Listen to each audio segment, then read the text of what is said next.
Hello friend, चलिए आज मैं आपके लिए ले गया हूँ बायोटेक्नोलॉजी से बेहतरीन टॉपिक, क्योंकि एक इसमें टॉपिक रहता है कि सिलेक्शन ऑफ ट्रांसफॉर्मेट, रिकॉम्बिनेट नॉन ट्रांसफॉर्मेट। इसमें एक डिफरेंस रहता है जो PBR 322 में अपने प्लाज्मा में एक NCERT 12th में एक चैप्टर दे रखा है बायोटेक्नोलॉजी, उसमें एक टॉपिक है। उसको आज मैं आपको बताऊंगा कि रिकॉम्बिनेट नॉन रिकॉम्बिनेट ट्रांसफॉर्मेट में क्या अंतर होता है।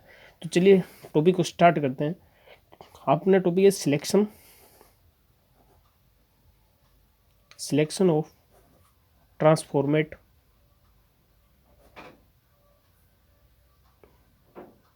selection of transformant with recombinant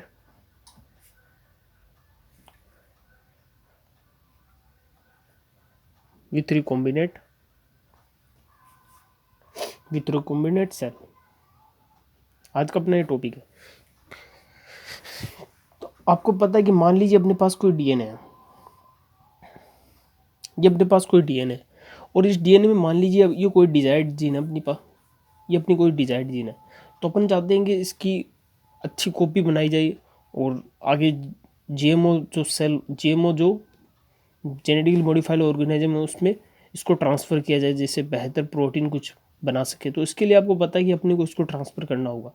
तो आपको पता है कि अपने पास ये अपनी डिज़ायर जीन है, ये अपने पास अपनी डिज़ायर्ड जीन है।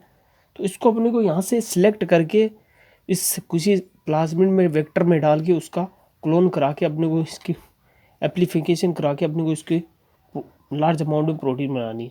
तो आपको पता है कि पहले क्या करते हैं, इसको रिस्ट्रिक्शन एंजाइम द्वारा कट करते हैं। तो रिस्ट्रिक्शन एंजाइम द्वारा कट करने पर आपको पता है कि इस DNA के बहुत से पार्ट बनेंगे अपने पास। मान लीजिए इतने 3 पार्ट में, और ये अपनी डिजायर्ड जीन है। तो अपने को कैसे पता चलेगा कि अपनी डिजायर्ड जीन है? तो आपको पता है कि इसमें सिलेक्टेबल मार्कर होता है, उसके अकॉर्डिंग अपने को पता चलता है कि इसमें अपनी डिजायर्ड जीन कौन सी है। तो आपको पता है कि अपने इसमें क्या करने के लिए क्या करते हैं, अपने पास एक प्लाज्मिड होता है PBR 322 आर्टिफिशियल एक प्लाज्मिड अपने पास PBR 322। इसमें 2 रिस्ट्रिक्शन साइट एंटीबायोटिक रेजिस्टेंस होता है, जिसमें एम्पिसिलिन रेजिस्टेंस होता है और एक टेट्रासाइक्लिन रेजिस्टेंस होता है। इसमें यहाँ पर इसके रिस्ट्रिक्शन साइट होते हैं, यहाँ पर रिस्ट्रिक्शन साइट होता है। तो आपको पता है कि अपन इस डिजायर्ड जीन को इसमें इम्प्लांट कर दे और इसके आगे अपने कॉपी बनाए, तो अपने पास पता चल सकता है कि अपने को इसमें जो ट्रांसफॉर्मेट, रिकॉम्बिनेट, नॉन ट्रांसफॉर्मेट क्या होता है उसका पता चल सकता है। तो आपको पता है अपन ने इसमें अपने इसे रिस्ट्रिक्शन एंजाइम से इस डिजायर्ड जीन को अलग किया है, और उसी रिस्ट्रिक्शन एंजाइम से अपन क्या करते हैं, इस टेट्रासाइक्लिन जीन को कट करते हैं। तो आपको पता है कट करने पर ये अपने पास कुछ इस तरीके से हो जाएगा। कट करने पर अपने पास कुछ इस तरीके से होगा। आपको पता है ये अपने पास एम्पिसिलिन है और टेट्रासाइक्लिन को अपने कट कर लिया। अब क्या करते हैं, इस जीन को इसमें इंसर्ट कर देते हैं। तो मान लीजिए यहाँ पर अपन ने इस जीन को इंसर्ट कर दिया है जो टेट्रासाइक्लिन से में है। तो अपने पास ये एक प्लाज्मिड बन गया। अब अपन क्या करेंगे, इस प्लाज्मिड की कॉपी बनाएंगे। तो अपन इसमें सबसे पहले आपको क्या करना है कि मान लीजिए कोई अपने पास टेस्ट ट्यूब है। अब इसमें क्या होगा, अपने पास ये प्लाज्मिड अपन ने आपके पास ये अपने पास प्लाज्मिड है। तो मान लीजिए ये प्लाज्मिड है, ये प्लाज्मिड इस तरीके से कटा हुआ है। ये एम्पिसिलिन के लिए, टेट्रासाइक्लिन के, और ये अपने पास एक ही है। तो मान लीजिए इस टेस्ट ट्यूब में हमने इस डिजायर्ड जीन को डाला है और इस प्लाज्मिड को डाला है। तो मान लीजिए किसी में एक में ऐसा होगा कि ये इससे जुड़ेगा नहीं, और एक में क्या होगा, इससे जुड़ जाएगा। तो मान लीजिए इससे तो ये जुड़ गया इस प्लाज्मिड से। तो ये मान लीजिए ये अपने पास जो अपनी जीन है वो इससे जुड़ गई है टेट्रासाइक्लिन से, और एक ही प्लाज्मिड ऐसा ही है कि उससे नहीं जुड़े। तो ये अपन DNA ये खंड क्या करेंगे, स्टिकी एंड अपने वापस जुड़ जाएंगे। तो ये अपने पास प्लाज्मिड फिर से बन गया है। अब आपको पता है कि इसमें अपने पास एम्पिसिलिन भी है और इसमें टेट्रासाइक्लिन भी है, लेकिन इसमें सिर्फ अपने पास एम्पिसिलिन रेजिस्टेंस है, क्योंकि टेट्रासाइक्लिन वाली पर अपन ने जीन को इंसर्ट कर दिया है। तो आपको पता है, अब आपको पता है इसमें क्या किया अपन ने, जीन का इंसर्शनल इनएक्टिवेशन कर दिया। इसमें इंसर्शनल एक्टिवेशन कर दिया। अब अपने पास ये जीन आ गई। तो आपको पता है अपन क्या करेंगे, इसमें अब आगे अपने पास ये दो प्लाज्मिड है, जिसमें एक में तो जो PBR 322 वैसे ही है और एक में अपने ने इंसर्ट कर दिया इसको जीन को, अपने पास ही है। अब अपन क्या करेंगे इसमें, अपने पास क्या बन गया, रिकॉम्बिनेट, क्योंकि अपन ने इसमें जीन ट्रांसफ़र कर दिए, रिकॉम्बिनेट DNA बन गया अपने पास। और ये अपने पास क्या है, नॉन रिकॉम्बिनेट, ये अपने पास क्या है, नॉन रिकॉम्बिनेट DNA। अब अपन क्या करेंगे, इसको आगे होस्ट सेल में ट्रांसफ़र करेंगे, होस्ट सेल में ट्रांसफ़र करेंगे इसको। अब होस्ट सेल में ट्रांसफ़र करने पर आपको पता है कि मान लीजिए ये कोई 3 बैक्टीरिया की सेल अपने पास, तो 3 कंडीशन बन सकती है इसमें ट्रांसफ़र करने पर अपने पास। ये अपने पास बैक्टीरिया का क्रोमोसोमल DNA अपने पास है पहले से, ये अपने पास क्रोमोसोमल DNA। मान लीजिए किसी में ये ट्रांसफ़र ही नहीं होगा तो वो बैक्टीरिया अपने पास वैसे ही रहेगा। और एक में मान लीजिए इसमें अपन ने ट्रांसफ़र किया, वो नॉन रिकॉम्बिनेट वाला प्लाज्मिड ट्रांसफ़र होगा, तो अपने पास इसमें टेट्रासाइक्लिन भी है और एम्पिसिलिन रेजिस्टेंस जीन भी है। और एक में मान लीजिए अपन ने रिकॉम्बिनेट DNA ट्रांसफ़र हो गया इसमें, जिसमें अपनी जीन भी है और इसमें एम्पिसिलिन है। तो आपको पता है कि अपन ने इसमें कुछ भी नहीं आया तो ये अपने पास क्या आ गया, नॉन ट्रांसफॉर्मेट, ये अपने पास आ गया नॉन ट्रांसफॉर्मेट। और ये अपने पास है, ये अपने पास है ट्रांसफॉर्मेट, ये अपने पास है ट्रांसफॉर्मेट नॉन रिकॉम्बिनेट, क्योंकि इसमें जीन इंसर्ट नहीं हुआ है, नॉन रिकॉम्बिनेट। और ये अपने पास क्या हो जाएगा, ट्रांसफॉर्मेट रिकॉम्बिनेट, ये अपने पास आ गया। अब अपने को क्या, अपने 3 बैक्टीरिया सेल मिल गई, जिसमें एक में नॉन ट्रांसफॉर्मेट है, एक अपने पास ट्रांसफॉर्मेट है लेकिन नॉन रिकॉम्बिनेट है, एक में ट्रांसफॉर्मेट है और रिकॉम्बिनेट है। अब अपने को अपने इसमें जो अपन ने जीन सेलेक्ट किया उसको आके अपने को पता लगाना होगा कि इसमें कौन से में अपने पास जो जीन अपन ने इंसर्ट किए वो कौन सी में है, यानी ट्रांसफॉर्मेट रिकॉम्बिनेट कौन सा है इसमें। तो अपने क्या बनते हैं, इसकी इनको एक प्लेट पर लेते हैं। मान लीजिए कोई एक प्लेट है, इस पर मान लीजिए 1 2 3 अपने पास ये 3 कॉलोनी बन गई है, इसमें 3 जीन अपने पास। तो आपको पता है कि इसमें ये अपने पास कोई प्लेट है, जिसे अपन बायोटेक में क्या कहते हैं, मास्टर प्लेट होती है अपने पास एक प्लेट है। तो इसमें क्या करेंगे अपन, इन तीनों बैक्टीरिया को फैला देंगे। फैलाने पर अपन क्या करेंगे, अपने को पता है कि इसमें अपने पास एम्पिसिलिन और टेट्रासाइक्लिन रेजिस्टेंस है। तो अपन क्या करेंगे, सबसे पहले इसको एंटीबायोटिक एब्सेंट रखेंगे, यानी इसमें एंटीबायोटिक नहीं रखेंगे, अपन एंटीबायोटिक एब्सेंट रखेंगे।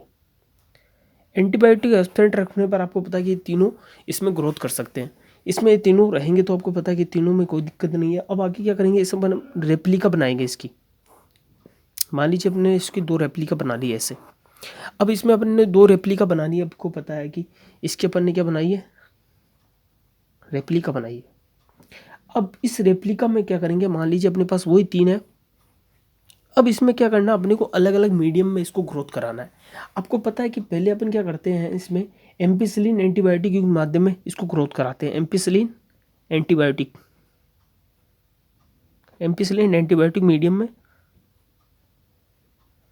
मीडियम में इसको ग्रोथ कराते हैं। तो आपको पता है कि आप जो अपने पास नॉन ट्रांसफॉर्मेंट है, इसमें तो कोई प्लाज्मिड आया ही नहीं, तो इसमें कोई भी रेजिस्टेंस नहीं होगा, तो ये पहले ख़त्म हो जाएगा। ये पहले कदम मान लीजिए ये वाला है जो कि अपने पास ख़त्म हो गया, तो अपन इससे क्या आइडिया लगा सकते हैं कि अपने पास नॉन ट्रांसफॉर्मेट है, अपने को आइडिया लग गया। अब अपने पास एम्पिसिलिन एंटीबायोटिक, तो इसके मान लीजिए अपने पास 2 बचे हैं, ट्रांसफॉर्मेट नॉन रिकॉम्बिनेंट, ट्रांसफॉर्मेट रिकॉम्बिनेंट। तो इन दोनों के पास क्या एम्पिसिलिन रेजिस्टेंस जीन है, तो ये दोनों ग्रोथ करेंगे। तो अपन इसमें क्या हुआ कि अपन ने सिर्फ नॉन ट्रांसफॉर्मेट को सिलेक्ट किया है। तो नीट में क्वेश्चन पूछा जाता है कि आपने एम्पिसिलिन एंटीबायोटिक मीडियम में इसको ग्रोथ कराया, तो इसका क्या रिजल्ट है। तो अपने रिजल्ट इसमें यह है कि अपन ने ट्रांसफॉर्मेट सेल के चेन के लिए इसको किया। तो अपन ने इसका रिजल्ट अपने पास आया है, अपने पास इस एम्पिसिलिन एंटीबायोटिक मीडियम में ग्रोथ करा देंगे। अपने पास रिजल्ट है कि अपन ने इसे ट्रांसफॉर्मेट सेल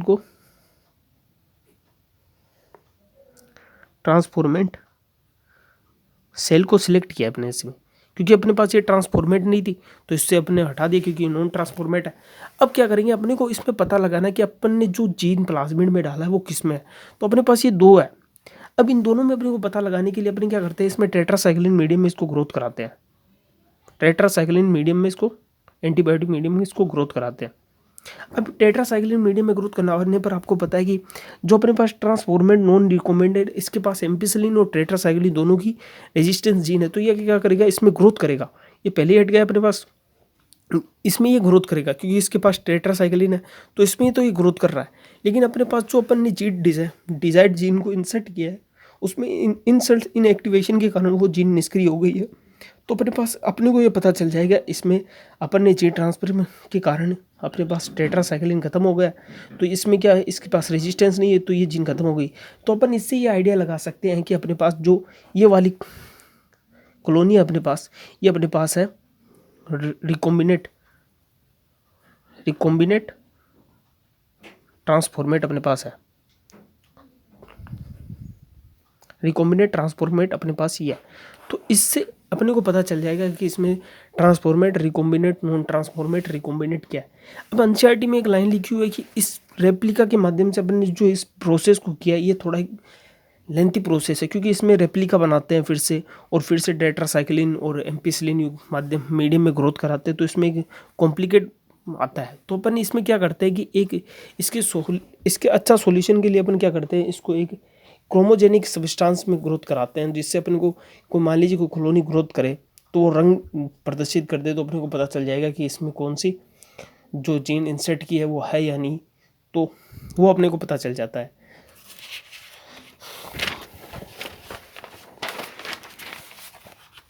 अब मैं आपको बता देता हूँ ट्रांसफॉर्मेट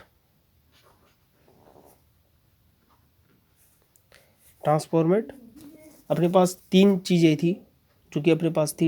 नॉन ट्रांसफॉर्मेट, ये अपने पास है नॉन ट्रांसफॉर्मेट। दूसरा अपने पास था ट्रांसफॉर्मेट नॉन रिकॉम्बिनेट, ट्रांसफॉर्मेट नॉन रिकॉम्बिनेट, और तीसरा अपने पास है ट्रांसफॉर्मेट रिकॉम्बिनेट।